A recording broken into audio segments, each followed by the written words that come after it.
दोस्तों, हम सब थाईलैंड के बारे में जानते हैं। बड़े सारे लोगों का सपना होता है कि लाइफ में एक बार थाईलैंड में जाए।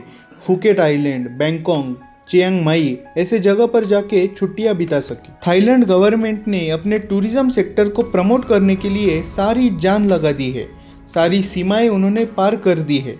इसके बारे में आपको तो पता ही होगा, मुझे बताने की ज़रूरत नहीं। पर इस बार थाईलैंड की गवर्नमेंट ने जो फैसला किया है उसका पूरे थाईलैंड ने तो स्वागत किया है। बहुत से वर्ल्ड के कंट्रीज़ ने भी उसका स्वागत किया है।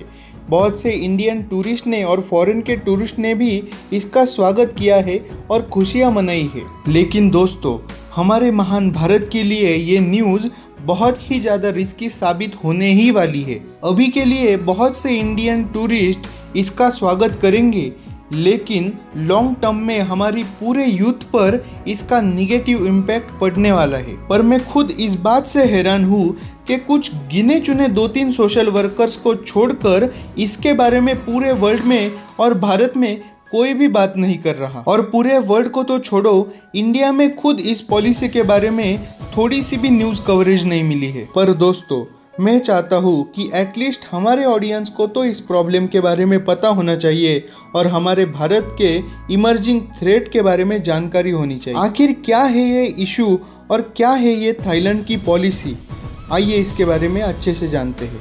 तो दोस्तों, बात कुछ ऐसी है कि थाईलैंड गवर्नमेंट ने अब कैनबिस प्लांट को डिक्रिमिनलाइज कर दिया है और इसको लीगल दर्जा भी दे दिया है। मतलब थाईलैंड एशिया की पहली कंट्री बन गई है जिसने ड्रग्स का बैन हटाकर उसे लीगलाइज कर दिया है। आपके जानकारी के लिए बता दूं कि कैनबिस प्लांट से कैनबिस ड्रग मिलता है जिसे मैरिजुआना नाम से भी जाना जाता है। अब यूट्यूब की पॉलिसी की वजह से मैं इस शब्द का ज़्यादा इस्तेमाल नहीं कर सकता, पर आप लोग काफ़ी ज़्यादा समझदार हैं तो आप समझ जाएंगे। अब इस पूरे पॉलिसी को थाईलैंड के पर्सपेक्टिव से देखते हैं।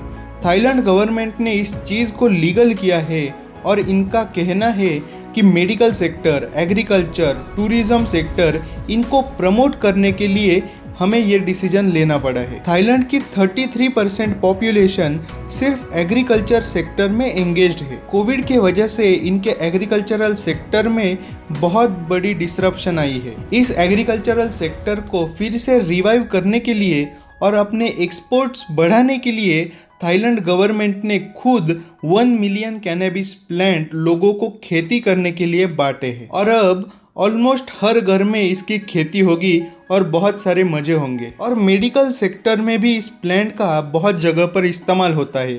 काफ़ी सारे मेडिसिन्स इससे बनती है और इन मेडिकल सेक्टर को प्रमोट करने के लिए भी थाईलैंड गवर्नमेंट ने ये डिसीजन दिया है। थाई गवर्नमेंट ने मेडिसिन्स मैन्युफैक्चरर्स को सिर्फ 0.2% इस चीज़ का यूज़ करने के लिए कैप दिया है। पर इस रूल को कैसे ब्रेक किया जाता है ये थाईलैंड के लोग अच्छी तरह से जानते हैं। और टूरिज्म सेक्टर का देखा जाए तो कोविड के वजह से थाईलैंड का टूरिज्म पूरी तरह से डिक्लाइन कर गया था। थाईलैंड के इकोनॉमी और जीडीपी का 12% सिर्फ टूरिज्म सेक्टर से आता है।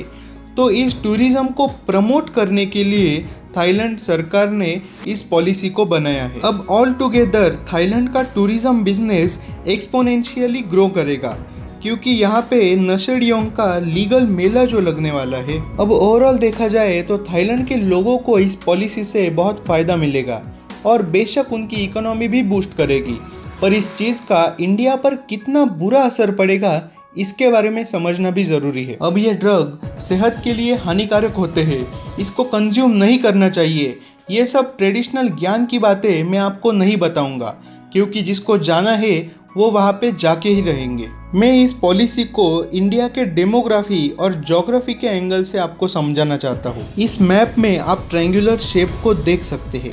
बर्मा, लाओस, वियतनाम, इन कंट्रीज़ को गोल्डन ट्रायंगल कहा जाता है क्योंकि यहाँ पे हीरोइन और बहुत से अम्लीय पदार्थों की ट्रैफिकिंग होती है, खेती भी होती है। अब इस मैप में हाफ मून के साइज का आप एक शेप देख सकते हैं। पाकिस्तान, अफगानिस्तान, ईरान, इन कंट्रीज़ को गोल्डन क्रेस्केंट कहा जाता है। यहाँ पे भी सेम गलत हरकतें होती हैं। और दोस्तों, इस मैप में आप क्लियरली देख सकते हैं कि इन दोनों हॉटस्पॉट्स के बीच में इंडिया आता है। और इंडिया से इन सारे पदार्थों की ट्रेड तस्करी होती है। इसीलिए इंडिया को बहुत ज़्यादा खतरा है और इसी वजह से पंजाब, हरियाणा, राजस्थान, गुजरात, कश्मीर, वेस्ट बंगाल और नॉर्थ ईस्ट के स्टेट्स, इन सारे जगह पर हमारी एनसीबी हमेशा अलर्ट मोड पर रहती है। और अब थाईलैंड में कैनबिस लीगल होने के वजह से और थाईलैंड की लोकेशन गोल्डन ट्रायंगल के पास होने की वजह से अब इंडिया के अंदर भी ट्रैफिकिंग और तस्करी बहुत ज़्यादा बढ़ने वाली है और इसका सीधा असर इंडिया की ग्रोथ, यूथ और इकोनॉमिक पर पड़ने वाला है।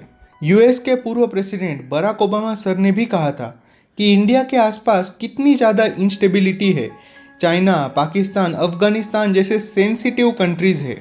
म्यांमार, नेपाल, श्रीलंका जैसे पुअर और इनस्टेबल कंट्रीज़ होने के बावजूद इंडिया खुद को स्टेबल रख पाया है और अपनी इकोनॉमी बूस्ट कर रहा है। ये काफ़ी ज़्यादा काबिले तारीफ़ है। दोस्तों, हम सबको ऐसे प्रॉब्लम्स और इश्यूज़ के बारे में, उनके कॉन्सिक्वेंसेस के बारे में पता होना चाहिए और हमें हमारे महान भारत के साथ खड़ा रहना चाहिए। ऐसे ही अनोखी और इन्फॉर्मेटिव वीडियोस आप तक पहुंचाना हमारा मिशन है। इस शानदार सफ़र में हमारे साथ बने रहिए। हमारे चैनल को सब्सक्राइब करें और इस वीडियो को लाइक शेयर करना ना भूलें।